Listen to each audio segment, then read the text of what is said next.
गोविंद जय जय गोपाल जय जय।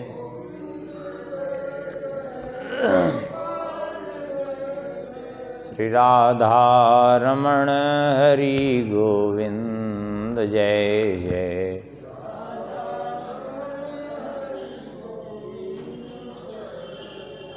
गोविंद जय जय गोपाल जय जय।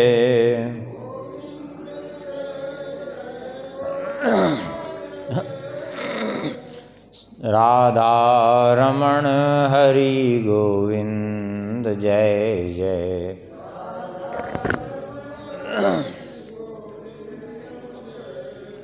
श्री राम जय जय रघुवीर जय जय।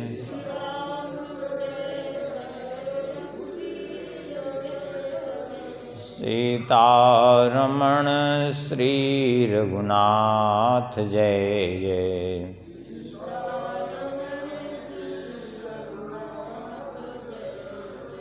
श्री राम जय जय रघुवीर जय जय।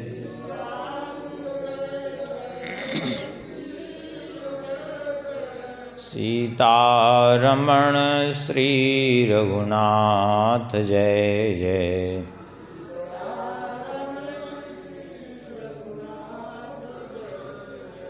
गोविंद जय जय गोपाल जय जय।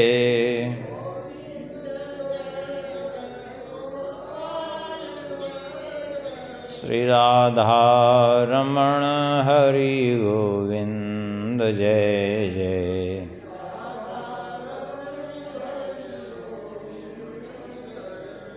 श्री राधा रमण हरि गोविंद जय जय।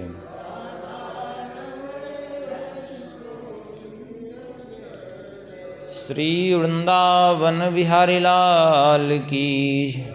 श्री राधा श्याम सुंदर भगवान की। श्री सिद्धि सदन बिहारी बिहारिणी जू की। श्री कनक भवन बिहारी बिहारिणी जू की। श्री हृदय बिहारी बिहारिणी जू की। श्री हनुमान जी महाराज की। परम पावन ग्रंथ श्री गर्ग संहिता की। श्री गर्गाचार्य जी महाराज की। श्री वेदव्यास भगवान की। श्री नारद जी महाराज की। श्री सुखदेव भगवान की। श्री सद्गुरुदेव भगवान की। सब संत भगवान की। सब भक्त भगवान की। जय जय श्री सीताराम। जय जय श्री राधे श्याम। नमः पार्वती पते हर हर महादेव। हरि शरणम। परम मंगलमय परात्पर अखिलेश्वर अकारण करुणावरुणालय भक्तवांछा कल्पतरु भगवान की महती कृपा करुणा से श्री गर्ग संहिता जी के माध्यम से भगवान के चरित्रों का श्रवण कर रहे हैं। पिछले प्रसंग में श्रवण कर रहे थे श्री द्वारका धाम के विभिन्न तीर्थों की महिमा। बहुत से तीर्थों की महिमा परसों के कथा में, बहुत से तीर्थों की महिमा कल के कथा में भी श्रवण किए। आगे जो है श्री नारद जी कहते हैं, द्वितीयस्यापि दुर्गस्य पूर्वद्वारे विदेहराट् इंद्रतीर्थम महापुण्यम कामदम सिद्धिदायकम। द्वितीय दुर्ग के पूर्व द्वार पर इंद्र तीर्थ विद्यमान है द्वारिका में, जो अत्यंत पुण्यमय है, अभीष्ट भोगों को प्रदान करने वाला और सिद्धियों को देने वाला है। कहते हैं, तत्र स्नात्वा नरो राजन इंद्रलोकम प्रयाति इहैव चंद्र सादृश्यम वैभवम प्राप्यते नरैः। कहते हैं उस इंद्र तीर्थ में स्नान करके मनुष्य इंद्रलोक को प्राप्त करता है मरने के बाद, और जीवित रहते यहाँ वो विभिन्न सुख भोग प्राप्त करता है, चंद्रमा के समान उज्जवल वैभव प्राप्त करता है। और इसके बाद तथा वै दक्षिणे द्वारे सूर्य कुंडो विधीयते यत्र सत्राजिते नापि पूजितो भूत स्यमंतका। इसी प्रकार दक्षिण द्वार पर सूर्य कुंड नाम का तीर्थ है। जैसे अयोध्या जी में सूर्य कुंड है, ब्रजमंडल में सूर्य कुंड है, ऐसे वहाँ भी द्वारिका में भी सूर्य कुंड है, काशी में भी सूर्य कुंड, जगह जगह तीर्थों में। तो सूर्य कुंड वहाँ, यहाँ सूर्य कुंड कैसे निर्माण हुआ? काशी में, यहाँ पे द्वारिका में, यहाँ पर इसी जगह पर सत्राजित ने स्यमंतक मणि की पूजा की थी, अर्थात स्यमंतक मणि की पूजा वहीं होती थी, और स्यमंतक मणि सूर्यदेव के द्वारा ही प्रदान की गई थी, इसलिए वहाँ एक कुंड का निर्माण किया गया, उसी का नाम हुआ सूर्य कुंड। वहाँ स्नान करके तत्र स्नात्वा पद्मरागम यो ददाति नृपेश्वरा सूर्य प्रभु विमानेन सूर्यलोकम प्रयाति। उस सूर्य कुंड में जो स्नान करके पद्मराग मणि का दान करता है वह सूर्य के लोक को ही प्राप्त करता है। और इसके बाद पश्चिम द्वार पर, पूर्व द्वार पर इंद्र तीर्थ, दक्षिण द्वार पर सूर्य कुंड, और पश्चिम द्वार पर बोले तत्र वै पश्चिमे द्वारे ब्रह्म तीर्थम विशिष्यते तत्र स्नात्वा नरो याति स्वर्ण पात्रे च पायसम। कहते हैं पश्चिम द्वार पर ब्रह्म तीर्थ विद्यमान है, उस ब्रह्म तीर्थ में जो भी मनुष्य स्नान करके और सोने के पात्र में भर करके खीर का दान करता है तो उसको बहुत बड़े पुण्य फल की प्राप्ति होती है।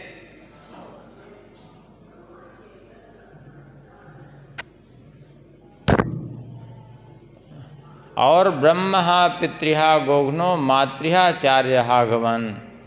कहते हैं ब्रह्म हत्यारा हो, पितृ हत्यारा, गो हत्यारा, मातृ हत्यारा हो, आचार्य हत्यारा हो, इन सब का हत्यारा ही क्यों न हो, वह भी जो है इंद्रलोक का भी अतिक्रमण करके ब्रह्मलोक को प्राप्त हो जाता है। और इसके बाद तथा वै उत्तरे द्वारे क्षेत्रम स्यान् तैललो क्षेत्रम स्यान्नैललोहितम यत्र साक्षात् महादेवो राजते नीललोहिता। और ऐसे ही उत्तर द्वार पर नील लोहित क्षेत्र है, जहाँ भगवान नील लोहित भगवान शिव जी विराजमान है, नील लोहित महादेव।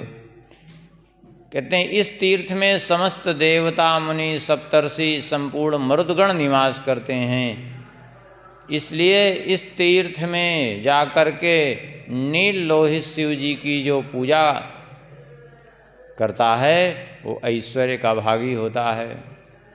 कहते हैं यहाँ पर स्वयं ऐश्वर्यमतुलं ले नील लोहित लिंगम तो यत्र संपूज्य यत्नतः ऐश्वर्यमतुलं लेभे रावणो लोक रावणः। किसी समय रावण ने भी आकर के यहाँ नील लोहित महादेव जी का पूजन किया था, क्योंकि द्वारिका तो पहले ही सही थी, आनर्त जी ने बसाई थी द्वारिका, और रावण तो बहुत पहले से था। तो रावण ने भी एक बार जाकर के यहाँ पर नील लोहित भगवान शिव जी की आराधना की थी, और उसी पर प्रसन्न होकर के भगवान शंकर जी ने उसको ऐश्वर्य प्रदान किया था। उसी बात को गोस्वामी जी भी संकेत कर रहे हैं, जो संपत्ति शिवराम नहीं दीन दिए दसमात सोई संपदा विभीषण सकुच दीन रघुनाथ। कहते हैं कैलासस्यापि यात्रायाम यत् फलम लभते नृप तस्माच्छद गुणम पुण्यम नीलोहित दर्शनात्। कैलाश की यात्रा करने से मनुष्य को जिस पुण्य की प्राप्ति होती है उससे 100 गुना फल प्राप्त हो जाता है नील लोहित भगवान शंकर जी का दर्शन करने से।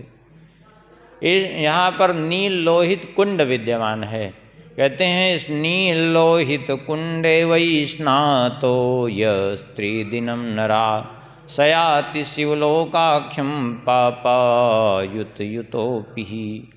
इस नील लोहित कुंड में जो 3 दिन स्नान कर लेता है वह शिवलोक का भागी होता है, अर्थात शिवलोक को प्राप्त होता है मृत्यु के बाद। और यहाँ और भी तीर्थ हैं। सप्त सामुद्रकम नाम तीर्थम यत्र विराजते तत्र स्नात्वा नरः पापी पाप संघै प्रमुच्यते। जहाँ सप्त सामुद्रक, इसी को सप्त सामुद्रक भी कहते हैं, सप्त सागर तीर्थ भी कहते हैं। सागर और समुद्र तो एक दूसरे के पर्यायवाची ही हैं। सप्त सामुद्रक कह लीजिए अथवा सप्त सागर। इस सप्त सागर तीर्थ जहाँ विद्यमान है, इस सप्त सागर में स्नान करके पापी मनुष्य भी पापों से मुक्त हो जाता है। यहाँ भी अयोध्या में सप्त सागर, लेकिन वो सप्त सागर लुप्त हो गया। हाँ, उस पर बड़े बड़े भवन बने हैं। ये बड़ी विडम्बना है।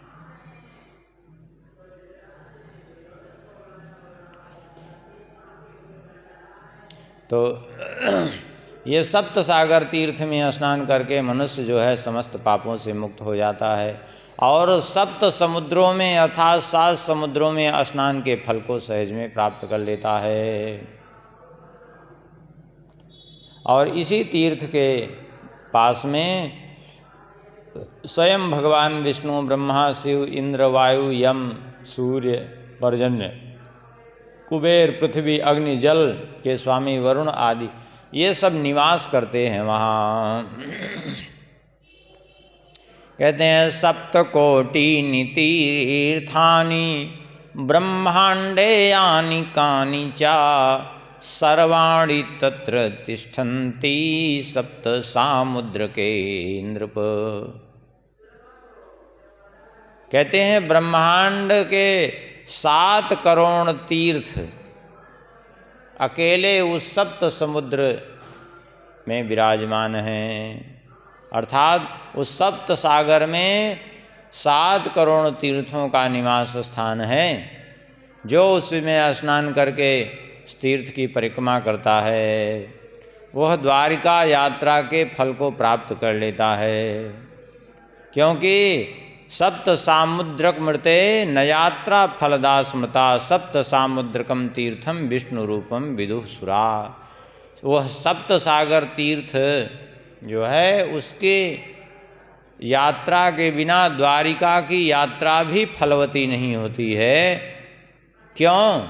इसलिए नहीं फलवती होती है। कहते हैं सप्त सामुद्रकम तीर्थम विष्णु रूपम विदुः सुरा, क्योंकि वो सप्त सागर तीर्थ वो साक्षात भगवान विष्णु का रूप है और बिना भगवान के कोई भी कार्य कभी सफल नहीं होता। चाहे छोटा से छोटा कार्य हो, बड़ा से बड़ा कार्य हो। अभी पंडित जी आएंगे आपके यहाँ पूजन भी कराने, छोटा मोटा पूजन भी, कुछ नहीं, चाहे जैसा भी कार्य हो तो उसमें स्वस्ति वाचन बोलेंगे तो भी भगवान, अरे यहाँ तक कि आचमन भी कराएंगे तो ओम केशवाय नमः, माधवाय नमः, नारायणाय नमः। संकल्प भी बोलेंगे तो हरि ही ओम विष्णु विष्णु विष्णु। क्यों? भगवान के बिना कोई कार्य सफल नहीं है। तो ऐसे ही यहाँ सप्त समुद्र तीर्थ में स्नान किए बिना अर्थात सप्त सागर में स्नान किए बिना द्वारिका की यात्रा सफल नहीं मानी जाती है।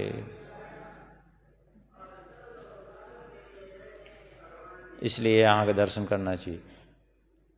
आप कहेंगे इतना तीर्थों की महिमा वर्णन है। देखिए एक बात और समझने की है, तीर्थों की महिमा जो वर्णन है वो तो है ही है, ठीक है, लेकिन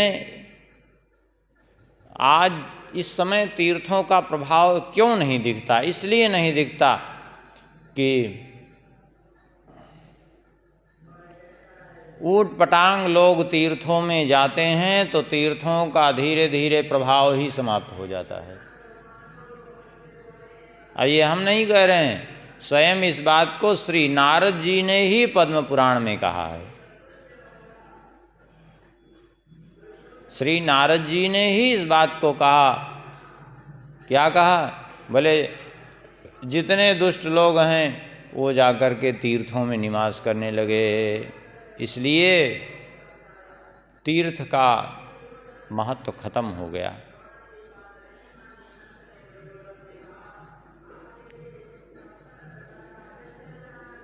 काम क्रोध महालोभ तृष्णा व्याकुल चेष्टा ते तिष्ठन्ति तपसी। काम क्रोध लोभादि विकारों से ग्रस्त लोग तपस्या करते हैं, तपस्या का फल नष्ट हो गया। अत्युग्र भूरि कर्माणो, श्री नारद जी का वचन है पद्म पुराण का। नारद जी कह रहे हैं अत्युग्र भूरि कर्माणो नास्तिका रौरवा जनाः ते तिष्ठन्ति तीर्थेषु तीर्थसारस्ततो गतः। नारद जी कह रहे हैं जो अत्यंत उग्र कर्मा है, अत्युग्र भूरि कर्माणो, अत्यंत उग्र कर्मा जो जीव हैं अर्थात पाप परायण जीव हैं, और नास्तिका, नास्तिक हैं, रौरवा, नारकीय प्राणी हैं, ऐसे लोग ते तिष्ठन्ति तीर्थेषु, वे जाकर के तीर्थों में अपना निवास स्थान बना लिए, तीर्थों में जाने लगे, रहने लगे। इसलिए तीर्थ सारस ततो गतः, इसलिए तीर्थ का सार चला गया, इसलिए तीर्थ का प्रभाव नहीं दिखता। क्यों? और तीर्थ का प्रभाव बढ़ता कब है? बोले तीर्थी कुर्वन्ति तीर्थानि स्वान्तस्थेन गदाभृता। जिन्होंने अपने हृदय में भगवान को धारण करके रखा है, जो निरंतर मन कर्म वचन से भगवान के चिंतन में लगे रहते हैं, ऐसे लोग जब तीर्थों में निवास करते हैं तो स्वाभाविक रूप से तीर्थों का तीर्थत्व बढ़ता है, तीर्थों की महिमा बढ़ती है। लेकिन ऊट पटांग आजकल निवास करते। आजकल ऐसी दशा हो गई है कि अच्छे बेचारे लोग जा ही नहीं पा रहे हैं तीर्थ में।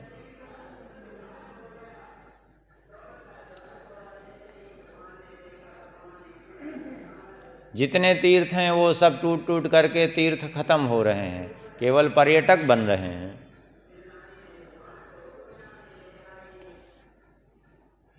अब आगे सुनिए। तृतीयस्यापि दुर्गस्य पूर्वद्वारे महाबला रहत्यहर्निशं राजन् हनुमान अंजनी सुता। ये पिछले उसमें दूसरे दुर्ग की बात कही, कल के प्रसंग में पहले ही दुर्ग के चारों ओर के तीर्थों की बात हो गई थी। अब तीसरे दुर्ग की बात कर रहे हैं। कहते हैं तीसरे दुर्ग के पूर्व द्वार पर अंजनी नंदन महाबली श्री हनुमान जी महाराज विराजमान रहते हैं। क्यों? रक्षा करने के उद्देश्य से वहाँ सदैव तत्पर रहते हैं। अर्थात भगवान के तीसरे दुर्ग के पूर्व द्वार पर श्री हनुमान जी का निवास है। हनुमान जी सब जगह मिलेंगे आपको, चाहे जहाँ आप जाइए, द्वारका चले जाइए, चाहे अयोध्या चले जाइए, चाहे चित्रकूट चले जाइए, चाहे जहाँ भी भगवान हनुमान जी सब जगह विराजमान। जगन्नाथपुरी जाइए, वहाँ भी हनुमान जी, दक्षिण भारत में सब जगह भगवान का जहाँ जहाँ मंदिर होगा, कोई ऐसा नहीं कि जहाँ श्री राम मंदिर, जहाँ श्री कृष्ण मंदिर है वहाँ भी हनुमान जी मिलेंगे आपको। तो वहाँ पर पूर्व द्वार पर अंजनी नंदन श्री हनुमान जी महाराज सदैव पहरा देते रहते हैं, द्वारपाल के रूप में विराजमान हैं। कहते हैं जो मनुष्य वहाँ जाकर के श्री हनुमान जी महाराज का दर्शन करता है, उसको जायते भगवत भक्तो हनुमान्यो मानवः, उस मनुष्य को श्री हनुमान जी की कृपा से भगवान की भक्ति प्राप्त होती है। हनुमान जी उसको भक्ति प्रदान करते हैं।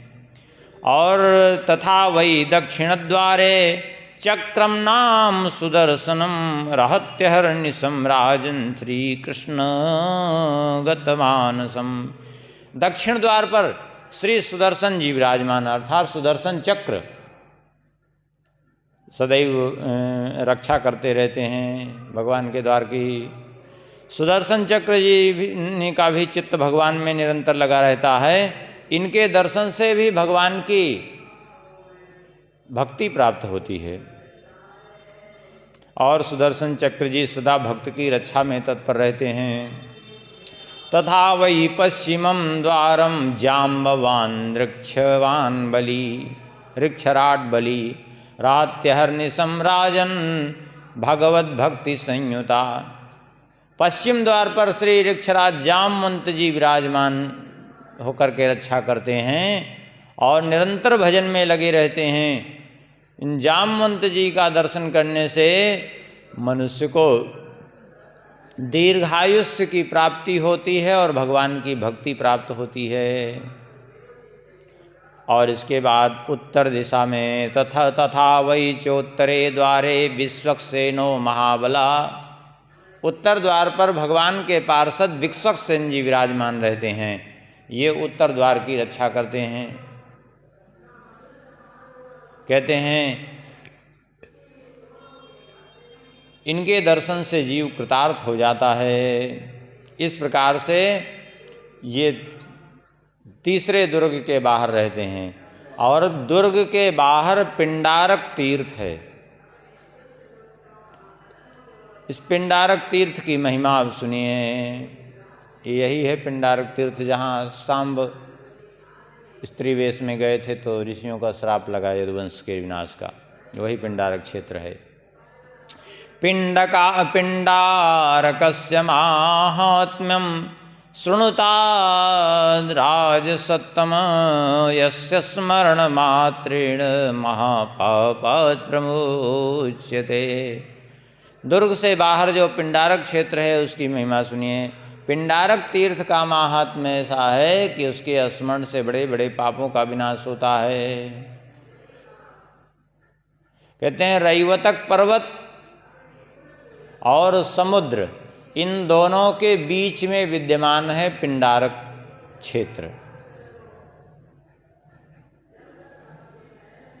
जो उत्तम तीर्थ है। क्रतुराजम राजसूयम यदुराजो महाबला चकार यत्र वैदेह परिपूर्णतमाज्ञा।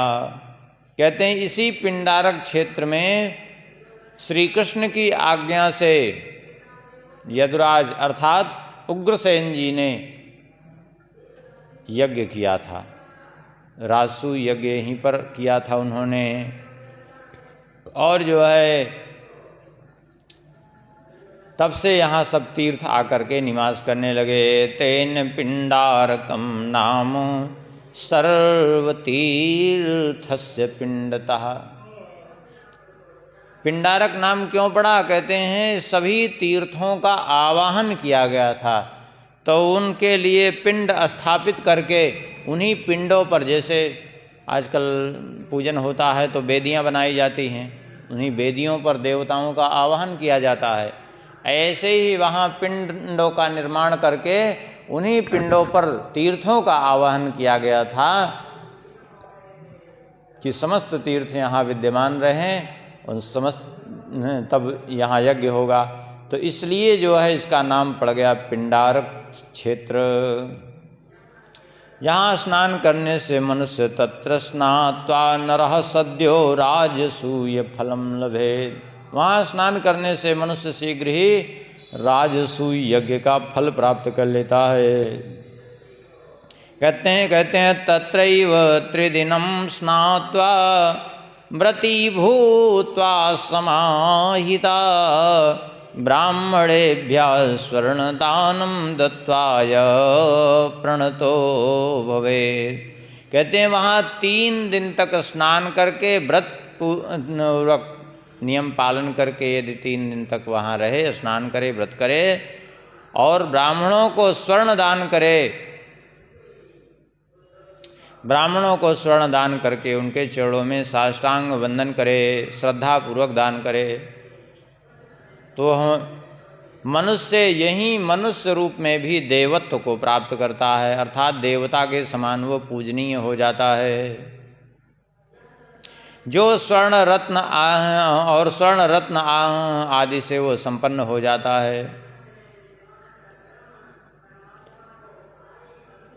अहोरात्रं प्रताडन्ते द्वारिदुन्दुभयो घना करीन्द्राणां च चीत्कारैरस्वरे सही समन्वितम। रात दिन उसके दरवाजे पर दुंदुभियाँ बजती हैं, बाहर भीतर से सब जगह से एकदम हाथी घोड़े बंधे रहते हैं, अर्थात सब प्रकार से गोधन गजधन वाजिधन आदि इनसे संपन्न हो जाता है। तात्पर्य है महलों का निवास प्राप्त होता है उसको।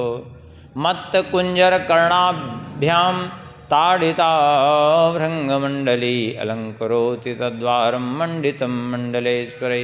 बड़े बड़े मतवाले हाथी उसके द्वार पर जो है चिघाड़ते रहते हैं। कहते हैं इस पिंडारक तीर्थ में बिना स्नान किए किसी को राज्य की प्राप्ति कैसे हो सकती है। पापात्मा मनुष्य भी इस तीर्थ में स्नान करके अंत में मोक्ष पा सकता है। पिंडारक स्नानमृतेन सर्म पिंडारक स्नानमृतेन कर्म पिंडारक स्नानमृतेन धर्मः पिंडारक स्नानमृतेन वर्म। पिंडारक तीर्थ में बिना स्नान किए भला कल्याण कैसे हो सकता है। पिंडारक में बिना स्नान किए कर्म, बिना स्नान किए वहाँ धर्म और जीव की रक्षा कैसे हो सकती है। अर्थात पिंडारक तीर्थ अत्यंत महत्वपूर्ण है। कहते हैं इस पिंडारक तीर्थ में स्नान किए बिना ही मनुष्य को वियोग का दुख झेलना पड़ता है। इस पिंडारक तीर्थ में स्नान करने वाला मनुष्य उत्तम भोगों से संपन्न हो जाता है, रोग से भी दूर रहता है वो। कहते हैं श्री नारद जी कहते हैं हे विदेहराज जी, द्वारावती माधव मांस मध्य प्रदक्षिणीकृत्य नमस्करोति सर्वा इहा मुत्र च सिद्धयोपि वैदेह तत्पाणितले भवन्ति। जो वैशाख महीने में द्वारिका जी की यात्रा करता है और जाकर वहाँ परिक्रमा करता है, तीर्थों में स्नान करता है, समस्त सिद्धियाँ प्राप्त हो जाती हैं। कहते हैं आरभ्य चैत्रीम किल पौर्णमासीम यो माधवी में त्यकरोत यात्राम। कब से कब तक यात्रा? बोले चैत्र पूर्णिमा से लेकर के पूरे वैशाख महीने तक की यात्रा का विशेष महत्व है द्वारिका की यात्रा का। और जो प्रतिदिन तीर्थ स्नान करता है, भूमि पर शयन करता है, शौचाचार का पालन करता है, मौन व्रत करते हुए और नियम से रहता है, उसके पुण्य की गणना करने में तो चतुर्मुख ब्रह्मा जी भी समर्थ नहीं हैं। कदाचित यो मेघधारां गणयेत कदाचित कालेन पुण्यानि न कृष्णपुर्या। कहते हैं कदाचित कोई वर्षा की धाराओं को गिन ले, लेकिन उसके पुण्य की गणना कोई नहीं कर सकता है। कैसे महिमा है उसकी द्वारावती की? कहते हैं बहुत बढ़िया उदाहरण दे रहे हैं। यथा तिथीनां हरिवासरं च यथा हि शेषः फणीनां फणीन्द्रः यथा गरुत्मान् दिवि पक्षिणां च यथा पुराणेषु च भारतं च। कहते हैं जिस प्रकार से तिथियों में एकादशी तिथि महत्वपूर्ण है, आप दुनिया भर का व्रत रह जाइए लेकिन एकादशी न रहे तो सब आपका व्यर्थ है। दुनिया भर का व्रत रह जाइए, खूब रोज हफ्ते में 4 दिन व्रत रहिए, लेकिन यदि आप एकादशी व्रत नहीं रह रहे हैं तो आपका सब कुछ व्यर्थ है। तात्पर्य, जैसे तिथियों में एकादशी श्रेष्ठ है, जैसे सर्पों में शेष जी श्रेष्ठ हैं, जिस प्रकार से पक्षियों में गरुण जी श्रेष्ठ हैं, जैसे पुराणों में भागवत और इतिहास महाभारत श्रेष्ठ है, ऐसे ही और जैसे समस्त देवताओं में भगवान श्री हरि श्रेष्ठ हैं, ऐसे ही समस्त क्षेत्रों में द्वारिकापुरी अत्यंत श्रेष्ठ है। कहते हैं यह पुरी अत्यंत धन्य है। यत्रैव साक्षात पुरुषा परेश्वरो। देखिए, अब एक बात समझने की है, जो यहाँ जैसे किसी धाम की महिमा कही जा रही है, जैसे अयोध्या की महिमा कही जा रही है तो अयोध्या या द्वारका, तो एक चीज़ ये भी समझ लीजिए, ऐसा नहीं समझना चाहिए कि ये फिर वहाँ तुलना करना चालू करिए कि ये श्रेष्ठ है कि वो श्रेष्ठ है, ऐसा नहीं है। जैसे भगवान वो चाहे श्री राम जी का रूप धारण करके आ जाएं, चाहे वो श्री कृष्ण का रूप धारण करके आ जाएं, चाहे वो धनुष धारण कर लें, चाहे वो बंसी धारण कर लें अथवा सुदर्शन चक्र धारण कर लें, भगवान भगवान ही रहेंगे, वो एक ही रहते हैं, उनकी महिमा में कोई अंतर नहीं होता। ऐसे भगवान के जितने धाम हैं वो धाम भी तत्वतः एक ही हैं, उनमें कोई अंतर नहीं मानना चाहिए। और आप ये भी ध्यान देंगे कि जितने तीर्थ गिनाए गए हैं सब जो है सब जगह आपको इसीलिए मिलेंगे। आप अयोध्या में के तीर्थों में भी आप देखिए सूर्य कुंड आपको मिलेगा, आप काशी में जाइए तो सूर्य कुंड मिल जाएगा। हाँ, 12 कुंड हैं सूर्य के काशी में। आप ब्रज में चले जाइए तो भी सूर्य कुंड, अभी सूर्य कुंड यहाँ देखिए द्वारिका में भी सूर्य कुंड है, सब जगह सभी जगह सभी तीर्थ विद्यमान हैं। इसलिए कोई हीन नहीं, कोई श्रेष्ठ नहीं, ऐसा नहीं मानना चाहिए। सभी तात्पर्य यह है कि एक की महिमा वर्णन की जा रही तो उसी में सभी, क्योंकि सभी एक दूसरे के प्रतिरूप ही हैं, अलग नहीं हैं। जैसे ये शरीर ही है, ये सारे पुरियाँ कहाँ हैं? भगवान के ही शरीर में है ही नहीं। हाँ, तो अब हम आपसे पूछें कि ये शरीर, अरे आप ही का हाथ है, आप ही का मस्तक है, आप ही का मुख है, आप ही का हृदय है, आप ही का पैर है। अब बताइए, आप एक से शत्रुता करेंगे, दूसरे को जो है कुछ लाभ होगा क्या? नहीं। एक की पूजा करिए, दूसरे का तिरस्कार करिए तो कुछ लाभ नहीं होगा। जैसे एक गांव में गए एक पंडित जी, और पंडित जी गए तो वो जो है जिसके यहाँ गए उसने बुलाया था कुछ पूजा कराने के लिए। तो वहाँ एक ने आकर के जो है एक पाँव पखार दिया पंडित जी। पंडित जी ने कहा, एक पाँव पखारने की विधि कब से चली भैया? एक पाँव पखारने की विधि कब से चली? बोले हमारा दोनों भाइयों में बंटवारा हो गया है, तो एक पाँव हम पखारेंगे तो दूसरा वो पखारे ना, हम क्यों पखारें? अब लो, अब तो दूसरा आया उसने पखार दिया, अब दूसरा आया उसने पखार दिया तो दूसरे ने पखारते पखारते वो दूसरे वाले पाँव में थोड़ी मिट्टी लगा दी।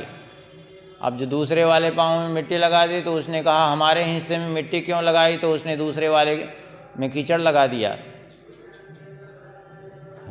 और उसके बाद दोनों ने एक दूसरे अपने अपने पैर को ये हमारा है वो हमारा है करके दूसरे के उसमें वो चोट भी मारना चालू किया, मार मार करके जो है। ऐसे नहीं होता, ये सब बेमतलब की बात है। अरे उन्हीं का वो पैर है, उन्हीं का वो पैर है, क्या मतलब है?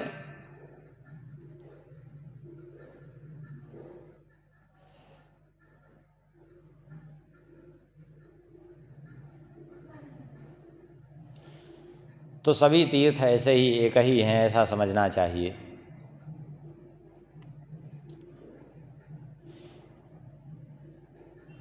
कहते हैं ये पुरी धन्य है जहाँ साक्षात भगवान विराजते हैं। इस पुरी के संबंध में कहना ही क्या है। हे विदेहराज जी, यदा स्वलोकम भगवान गमिष्यति संप्लावयिष्यत्यथ ताम तदार्णवः वैदेह दिव्यम हरिमंदिरम विना तस्मिन् निवासम भगवान करिष्यति। कहते हैं किंतु हे विदेहराज जी, लेकिन भगवान के परम धाम जाते ही तुरंत यह दिव्यपुरी समुद्र उसको जो है डुबा देता है। भगवान ने कहा ही भागवत जी में कि 7वें दिन समुद्र पूरी द्वारिकापुरी को डुबा देगा, और वही हुआ। समुद्र ने पूरी द्वारिकापुरी को डुबा दिया। तो बचा क्या समुद्र में? बोले केवल भगवान का जो भवन था वही शेष बचा, सारी पुरी डूब गई। यहाँ भी यही स्पष्ट कर रहे हैं, वैदेह दिव्यम हरि मंदिरम बिना, भगवान के भवन के अतिरिक्त सब डूब गया। कलयुग में जो लोग निरंतर सागर की ध्वनि में श्री कृष्ण की कही हुई बात को सुना करते हैं, क्या भगवान ने कहा है? बोले क्या सुनाई पड़ता है समुद्र में? कहते हैं कि समुद्र में यदि ध्यान देकर के श्रद्धा पूर्वक सुने तो एक शब्द सुनाई पड़ता है वहाँ, क्या? भवेद्य विद्यो यदि वा सविद्यो यो ब्राह्मणो वही सतुमाम कीर्तनु। वहाँ समुद्र में भगवान की ध्वनि प्रकट होती है कि ब्राह्मण विद्वान हो या अविद्वान हो, उसको मेरा ही शरीर मानो। ऐसी ध्वनि प्रकट होती है उस समुद्र से। जो कहते हैं जो उस ध्वनि को सुना करते हैं वे अत्यंत धन्य हैं, और जो श्रद्धा रखते हैं। कहते हैं भूत्वाथ विप्रोब्धि तटादगाधम गत्वा गृहीत्वा प्रतिमां परस्य कृत्वा प्रतिष्ठां च विधाय सौधं करिष्यते स्थापनमर्कयेषा।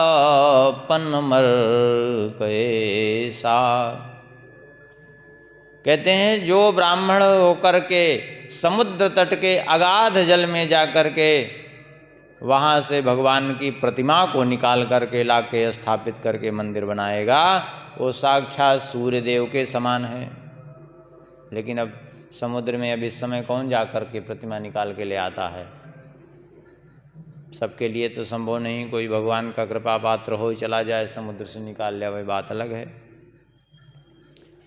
कहते हैं कलयुग में जो भक्तजन भगवान द्वारिकानाथ के स्वरूप का दर्शन करते हैं, योगीश्वरों के लिए भी दुर्लभ भगवान के परम पद को प्राप्त कर लेते हैं। इस प्रकार से भगवान की इस पुरी का माहात्म्य हमने कहते हैं वर्णन किया। और इस पुरी में जो भक्ति भाव पूर्वक निवास करता है उसको तो जो फल प्राप्त होता ही है। इदम मया ते कथितम नृदेव माहात्म्यमेतत् किल कृष्णपुर्या शृणोति या श्रावयते च भक्त्या श्रीद्वारकावास फलम लभे सह। कहते हैं श्री कृष्णपुरी के इस महात्म्य को जो हमने आपसे वर्णन किया, जो भक्ति भाव से इसको सुनता है सुनाता है, वह भी द्वारिकापुरी के निवास का फल प्राप्त कर लेता है।